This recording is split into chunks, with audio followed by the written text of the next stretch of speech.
Welcome to another insightful video. I'm Dr. Chris, and today we'll explore the realities of burnout and how to thrive in a demanding world. Have you ever worked so hard to reach a goal, only to find you're too exhausted to enjoy it? You finally get the promotion, you finally close the big deal, you finally finish the massive project. But instead of feeling triumphant, you just feel empty.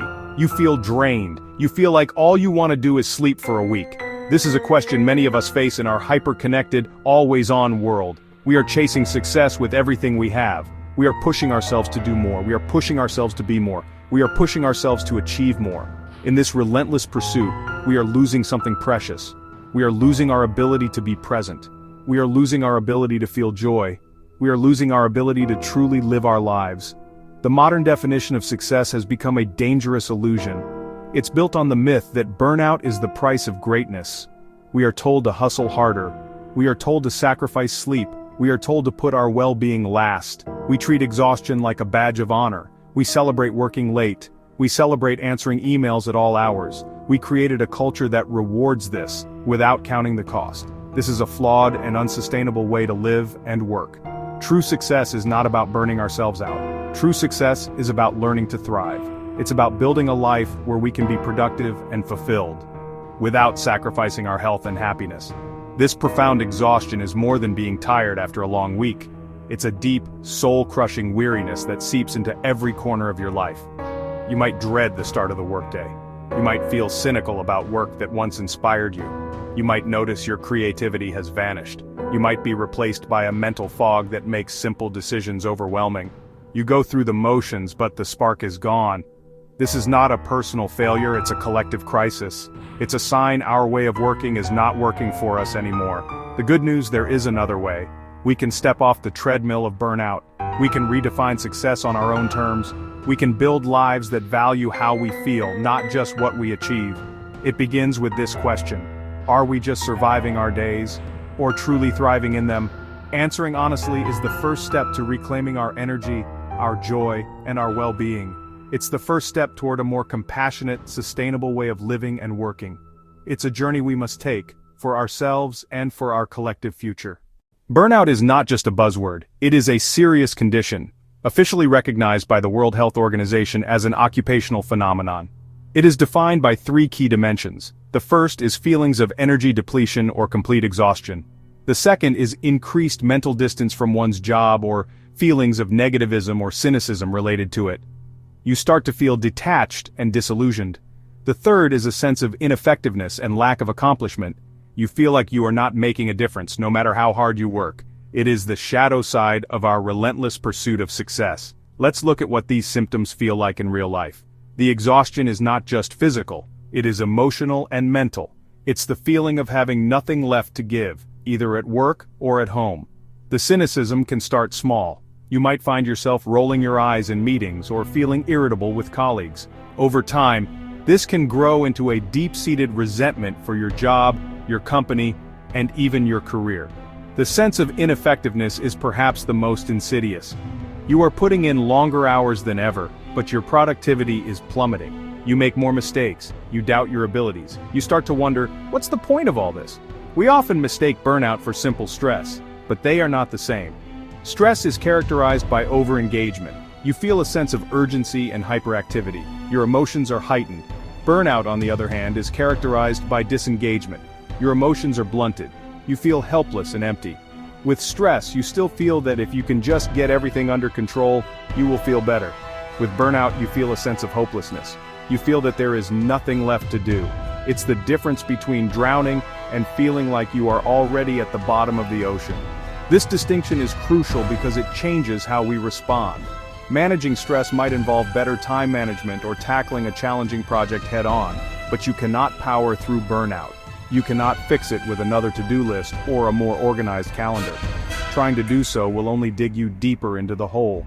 Recovering from burnout requires a fundamental shift. It requires stepping back, resting and recharging. It requires rediscovering your well-being. It requires us to stop celebrating success without balance and to recognize that this path is not just harmful, it is a dead end. The culture of hustle sells us a dangerous lie. It tells us that sacrificing our well-being now will lead to greater rewards later. We push through exhaustion, skip meals, sacrifice sleep, believing it's a temporary investment in our future success. But the data tells a very different story. Short-term gains from overworking are almost always outweighed by long-term damage to our health, our relationships, our productivity. A 2021 study by the World Health Organization and the International Labor Organization found that working 55 or more hours per week is associated with a 35% higher risk of a stroke and a 17% higher risk of dying from heart disease. That is the real cost of hustle. Consider the story of a young tech entrepreneur I once met. He built his company from the ground up, working 80-hour weeks for years. He lived on caffeine and adrenaline. His company became a huge success, but he paid a terrible price. He suffered from chronic anxiety, digestive issues, severe insomnia. His relationships with his family and friends frayed. By the time he sold his company for a life-changing sum, he was too sick and too burned out to enjoy it. His story is a powerful reminder that our health is our greatest asset. Without it, no amount of professional success or financial wealth has any meaning. This damage isn't just physical. Chronic overwork has a corrosive effect on our mental and emotional well-being. It erodes our ability to think clearly and creatively. Stanford research shows that after about 50 hours of work in a week, productivity per hour falls off a cliff. Someone working 70 hours might get the same amount done as someone working 55. We are not machines. Our brains need downtime to process information, make creative connections, solve complex problems. When we deny ourselves that essential rest, we are not just tiring ourselves out, we are actively making ourselves less effective at our jobs. The ripple effects of burnout extend far beyond the individual. A burned-out employee is more likely to be disengaged, make mistakes, have a negative impact on team morale. They're also more likely to leave their job, leading to high turnover costs for companies.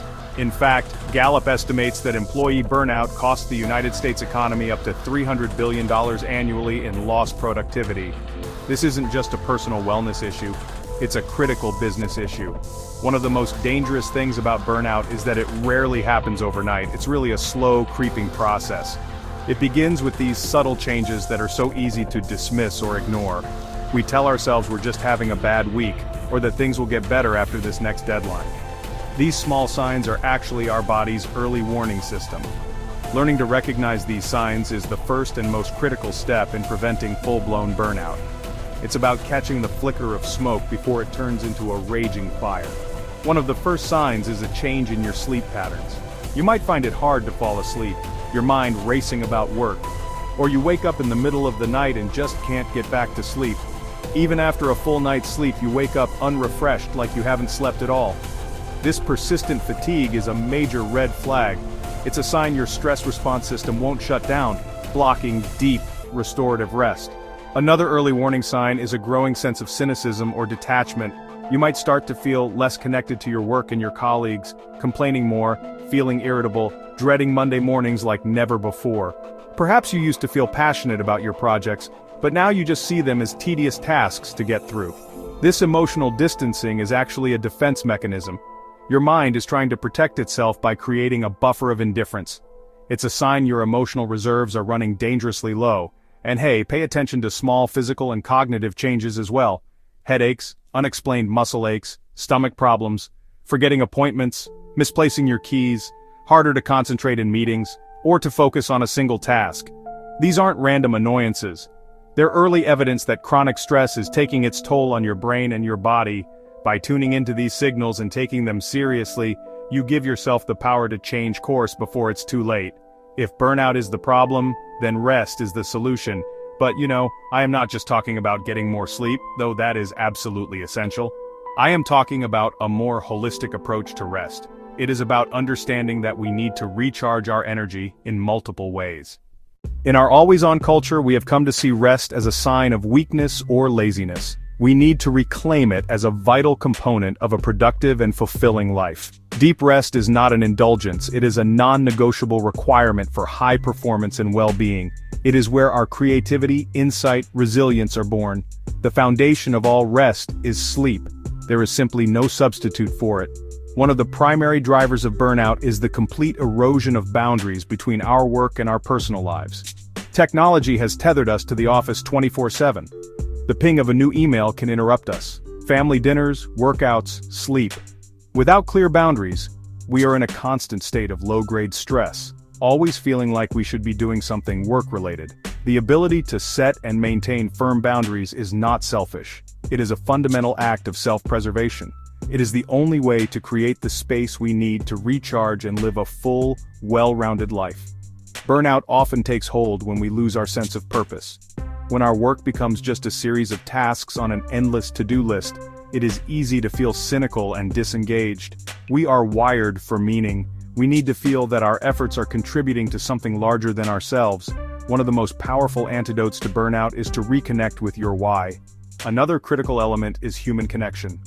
Burnout thrives in isolation. When we are overwhelmed, our instinct is often to withdraw from others. But this only makes things worse. We need connection now more than ever. Make a conscious effort to connect with your colleagues on a personal level. Ask them about their weekend, share a laugh, offer help when you see someone struggling, and do not be afraid to ask for help yourself. These small moments of connection build a sense of community and psychological safety. They remind us that we are not alone in our struggles. This need for connection extends beyond the office. Nurturing your relationships with friends and family is one of the most important investments you can make in your well-being. For too long, we have been chasing a broken model of success. We have worn our exhaustion as a badge of honor and mistaken burnout for ambition. But we are waking up to a profound truth. True success is not sustainable if it comes at the cost of our health, our happiness, our relationships. The ultimate measure of a successful life is not just what we have achieved but whether we are able to enjoy it. It is about thriving, not just surviving. This requires a collective redefinition of what it means to live and work well. This journey begins with each of us individually. It starts with giving ourselves permission to prioritize our well-being. It means rejecting the myth that we must sacrifice ourselves on the altar of productivity.